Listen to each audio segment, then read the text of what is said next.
What's up guys, Aaron Bennett here. In this video, drinking my iced Americano and also talking about the latest time Celsius was in court before the judge, talking about their reorganization plan.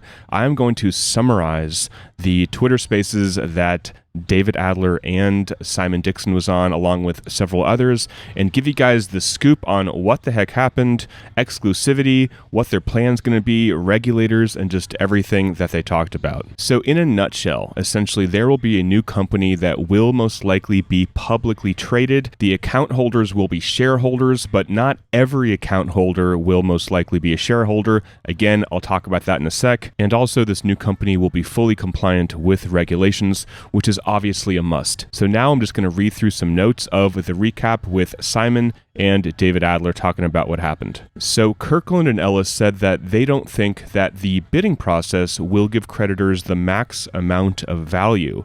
So now they're again really working towards a reorganization. Simon said that he knew that the bidding process would be predatory, meaning we would get a lot of really low ball offers, especially in the bear market we are in right now. And that's why Simon's plan was always to give everybody their liquid assets and also have a plan of equity. If you remember the video series that I covered that Simon did back in the summer, all about his plan to give people the crypto that is available and also have equity in the assets like mining, in the GK8, which is now obviously being sold, but he always wanted that plan. So Celsius talked about an equity or security token. Now, this is incredibly similar to what Simon proposed back in the summer and also what he did with Bitfinex a few years ago. Celsius also said there would be a fund that would have access to all the litigations and would pay dividends, and also their recovery token would also pay out dividends. So later in the video, I'll get into the differences between equity and a security token, which one is probably ideal. Celsius said they are not going to apply for licenses, so offering securities and custodian services would be with a licensed company. So essentially they are not going to take the months or years to apply for the proper licenses. They're going to work with a company that already has these licenses. As of now, there is no talk of keeping loans in their reorg plans. So if you have a loan, it's still unsure about how that's going to fit in. So Simon thinks that this is the best approach, meaning what they want to do using partners for their reorg plan. This, he says, is the path of least resistance, whereas applying for their own licenses could create a lot of headache, a lot of time, regulators could say they don't want to do it, and all these sorts of things. So this is the best approach, he says. So talking about an extension, most likely Kirkland and Ellis is going to apply for yet another extension. I'll talk about this a little bit later in the video as well. So why do they need an extension? Well, Simon thinks that Kirkland and Ellis and Celsius were not even working on a legit reorg plan all along, and they just wanted to sell the parts of the company in the bidding process. But since the market collapsed, they realized they won't get the money that they wanted to get, so now they are actually looking at a reorganization plan. And that's probably the reason why they're going to ask for an extension, is because they actually just need more time to get this done. Simon then talks about private equity versus a security token. He says that he would rather have private equity than a token, because in his experience being in the crypto space for over a decade and dealing with security tokens and equity, tokens in his experience perform worse than having equity. He says a security token, people would want to most likely sell it unless there is a really, really compelling reason to hold on to them. He says that would just lead to a very illiquid market and then the price would crash. Kirkland and Ellis even said that in bull markets, security tokens are very illiquid. But they did say that holding on to these tokens could pay out dividends in the reorg, and honestly, I think that could be pretty cool as long as it's a reorg that we think is going to be successful. Simon then says that if mining is going to be a part of this reorganization plan, then we'll finally have to get the full transparent picture and all the numbers regarding the profitability of mining. Simon then mentions a pro se creditor, so that means a creditor just like you or I, that is still fighting for the earn assets to belong to us, the creditors. Kirkland and Ellis and the judge say that we understand your argument. Celsius never had the licenses to do what they did. A lot of the stuff was not done properly, but it's literally not in your financial best interest to have the coins belong to you. And Simon does agree that Celsius owning the coins is the best way to get through this process in an equitable way, even though it's incredibly frustrating and morally and ethically and intuitively it feels horrible. Even Simon has kind of flipped the switch on this, where he's like, no, this is the appropriate thing to do right now. Basically, if we, the creditors, owned the coins, then there would be a ton more litigation, and it would take a lot more time and money. And that's what the judge and Kirkland and Ellis say as well. Regarding the licenses, so Kirkland and Ellis think that they can get all these licenses within a few months, which is great, because getting their own would take years. And this is because they are going to be working with companies. Somebody then asked, can Celsius and another public company, or private company for that matter, fuse together, join together?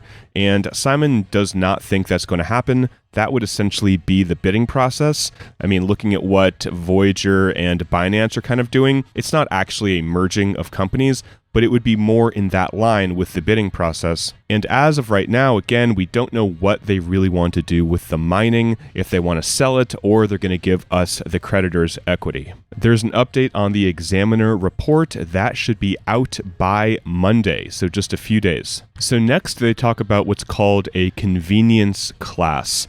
And this is something they mentioned in this hearing. Basically, there will be a size of an account. It could be $2,500 to maybe $5,000. We're not quite sure.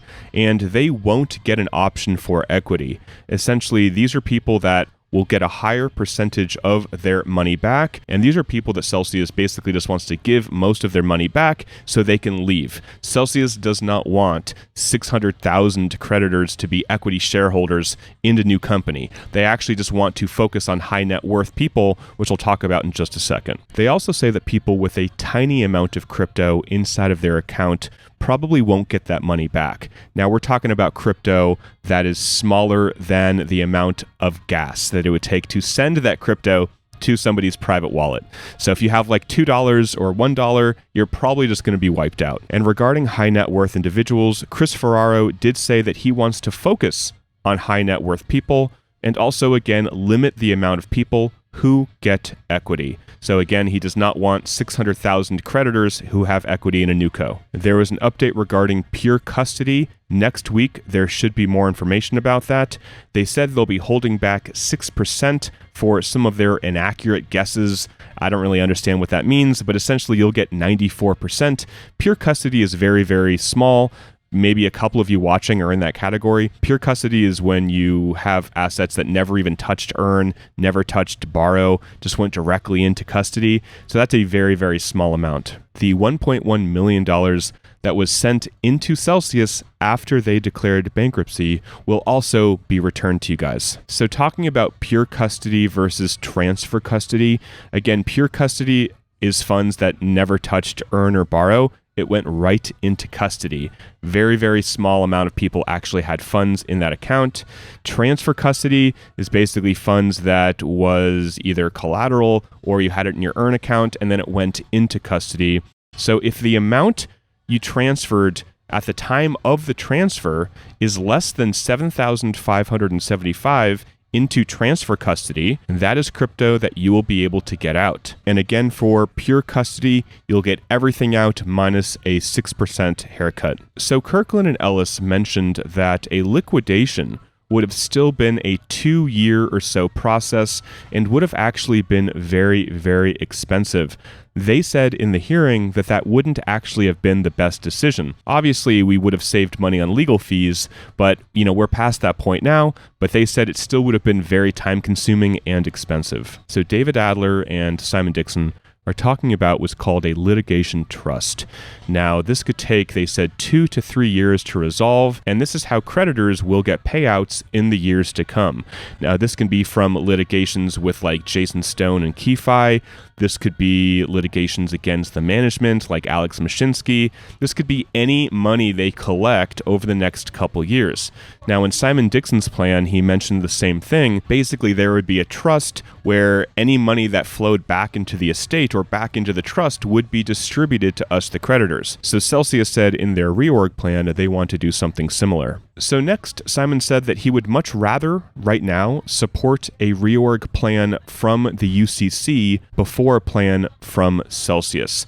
So the UCC months ago said that this is the last time they will extend exclusivity, which is February 15th. But Simon wants to put pressure on the UCC to hold them to their word that February 15th is the last date. But again, he and David Adler think that they will extend it and the judge will approve. And there were some questions in this Twitter Spaces about, is the UCC, is Kirkland and Ellis just trying to milk as much money from the estate as possible? Now, Plan C, he did say that the co-chairs of the Unsecured Creditors Committee, the UCC, they are massive, massive whales. They have claims into the millions of dollars. So it's in their best interest to get out of this mess, to get out of Chapter 11, to get a plan that gets them the most money back. So we have to trust, and I believe so, that the members of the UCC, which are individual creditors like yourself, like myself, like others, they want to get as much money back as possible, and they are putting the pressure on the lawyers to do so. David Adler mentioned that he is working with BlockFi. This is a little bit different, but I want to share it with you because he mentioned it. Apparently, BlockFi sold all of their crypto before the bankruptcy date, and they just have cash right now. So David Adler says that Celsius has around, $2.5 billion or so of crypto on their balance sheet, and they're in a way better position than the creditors of BlockFi right now, who literally just have cash and who obviously have not taken advantage of the increased prices of crypto, right? They are just holding on to cash right now. So David Adler talking about exclusivity, he says that he is not surprised that they are extending the date or will be asking for an extension. So January 30th, the examiner report should be out. February 9th is the bar date. And David Adler thinks that a plan will be submitted in between then, so in between January 30th and February 9th.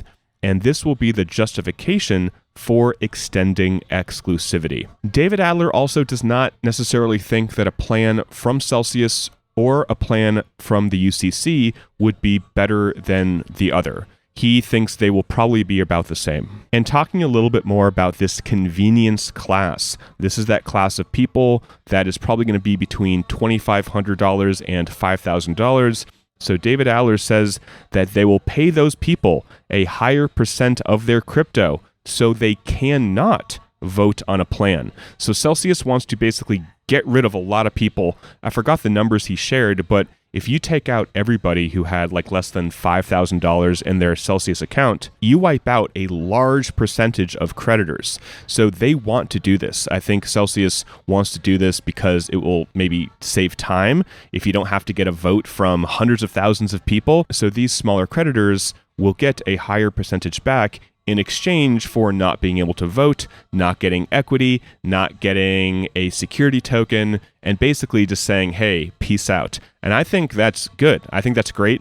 David Adler says that this is common in bankruptcies to basically get rid of the smaller creditors. So this is nothing new. And then David Adler says that some people will actually decide to drop into that convenience class. So what that means is that maybe somebody has a $20,000 claim and this convenience class maybe goes to $10,000 hypothetically. What he says is that people will have the option, or most likely have the option, of saying, hey, I'm going to just get my 50% haircut, but I want to get my money out now. And there will be this ability to drop into this lower class just to get your money out, even though that would be taking a larger haircut. So guys, that's basically it for the Simon Dixon, David Adler part of this Twitter Spaces recap. I will leave the links below to a couple things, a couple of my affiliate products if you want to use them. for taxes, for a Ledger hardware wallet, also for iTrust Capital if you want a crypto retirement account. I will include the retail clawback protection group.